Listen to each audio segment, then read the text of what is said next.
Welcome to Healthy Vegan Living. I'm Gary. Today what we're going to do is we're going to pick some squash from my shaded squash garden. And then after that we're going to go in the kitchen and we're going to cook it. Alright, so you saw me pick up the squash from my garden. And here they are right here. Now what we're going to be doing is taking one of these squashes and cooking it in tomato sauce. We're going to add potatoes to it, really small potatoes, and we're also going to add to this giant container some Banza chickpea pasta. What I like about this stuff is that it's got 22 grams of protein, 8 grams of fiber, and 48 grams of carbohydrates. Welcome to Healthy Vegan Living, a whole food plant-based lifestyle. On the back burner, we're going to put 8 cups of water to boil. So you see the flames? Pot goes on top. We have to wait for it to boil. The directions are: bring at least 8 cups of salted water to a rolling boil. Add the Banza, and stir immediately. Cook to a desired firmness, stirring approximately 8 to 10 minutes.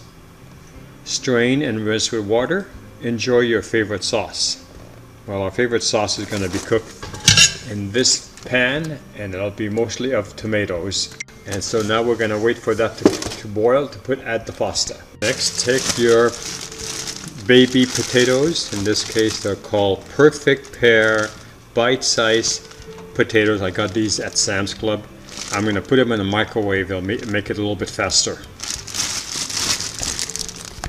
The water's still boiling for the pasta, so that's going to have to wait. What we're going to do here is create our sauce. So next what we're going to do is we're going to open up this Classico. It's going to kind of give it the base. That's the noise you want to hear when you open these. So put that in first. What I do to be able to extend it is I use unsliced tomatoes. So we're going to put 2 cans of that. We're going to be opening these cans. The number of tomatoes that I have, I really could have done this from scratch. But I'm used to eating this way, and it makes it a little bit faster. Next thing we're going to be doing is starting the microwave. Now these potatoes have been washed, and what's more important is they've been poked with a fork. Otherwise, if you put them in a microwave, they will explode. Even though I use a cover on them, you don't want to have that. You want to have your potatoes whole. Now next what I'm going to do is cut these. I'm going to take the tips off.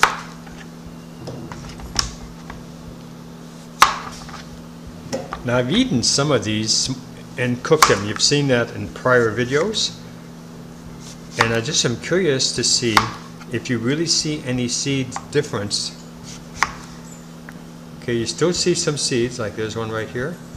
But it's not enough to for me to go through and remove all of them. And they're a soft seed, they'll be fine. So my secret is I tell you to cut them to about 1/4 of an inch. It'll make it easier for faster cooking.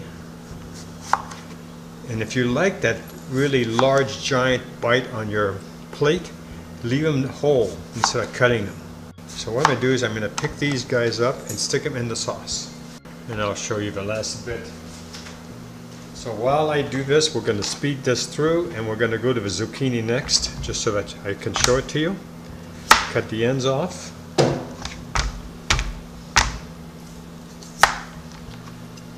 And these were grown in my garden. And we're going to just cut these. Now you can't really see too many seeds at all on this side, so we're going to check this side.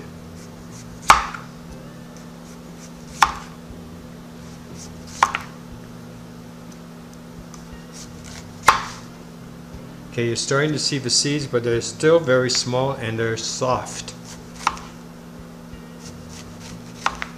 Here they are right here. You can see one right there.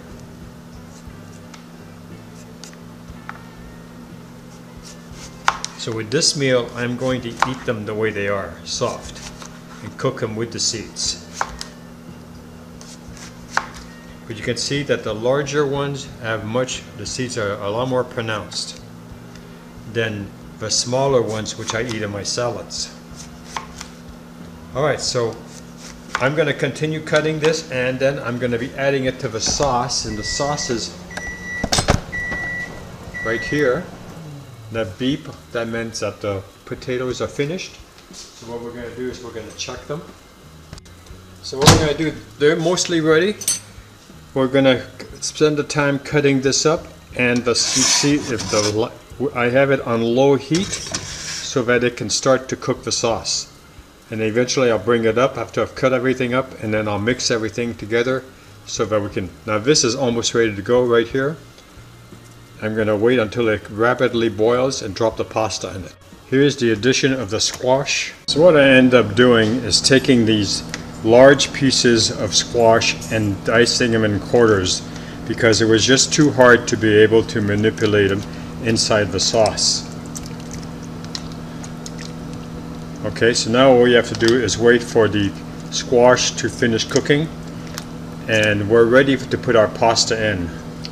So we're going to be putting it in just when these start getting soft. We'll put the pasta in, then we'll put the pasta inside of here, and I'm finishing up the potatoes right now, and I'll be putting those in a few minutes. Now carefully add your potatoes to the mix.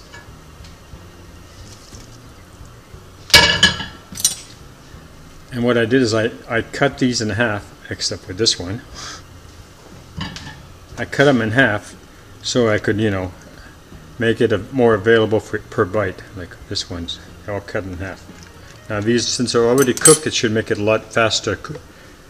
All we have to do is wait on the zucchini. So what I did is I did an equal number of Yukon Golds, small white potatoes, and red potatoes.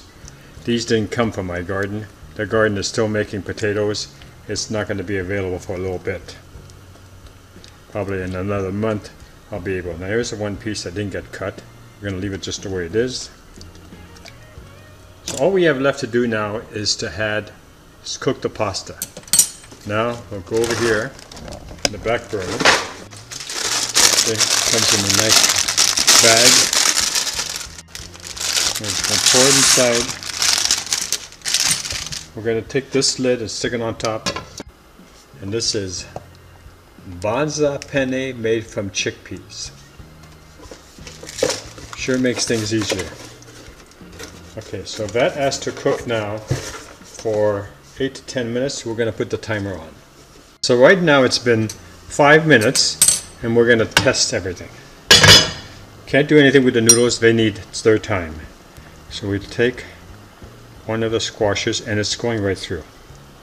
But that doesn't mean it's ready. Oh, this one's ready for sure. See how limp it is?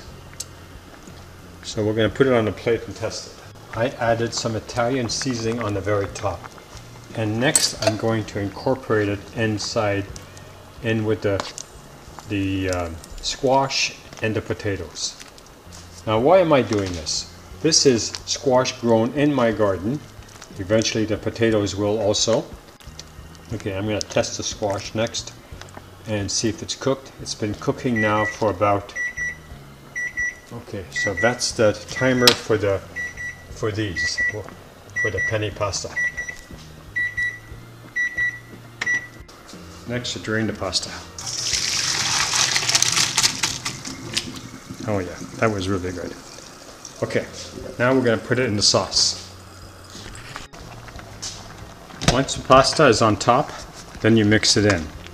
Now, I have never learned to be able to make pasta with my homemade squash and potatoes without messing up the stove in the entire kitchen. I'm just one of these messy cooks, but at least I do pick up my own mess. I don't leave it for my wife or my mom.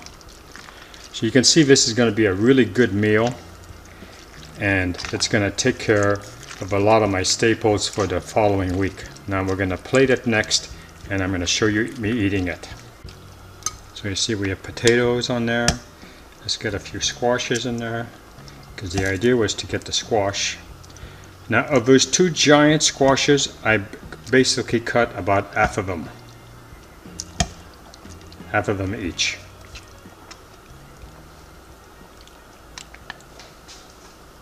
This is what you can do if you have your own backyard and you can grow your own squashes.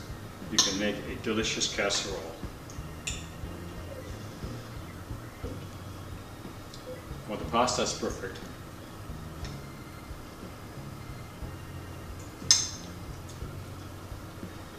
And so is the squash. And the seeds aren't objectionable. Now I'm going to let this cool, after I finish this plate that is, and I'm going to bag it and prepare it for my following week. So we'll see you in a few minutes. Alright, so as you can see I got 5 bags. They're quite filled. These are quart-sized freezer bags, so about 3/4 fill. And it'll be a really nice start for this week's food. Thanks a lot for watching us, and of course we look forward to seeing you in our next video. Bye-bye now. If you like what you see, subscribe. And if you like this video, give us a thumbs up. Thank you for watching.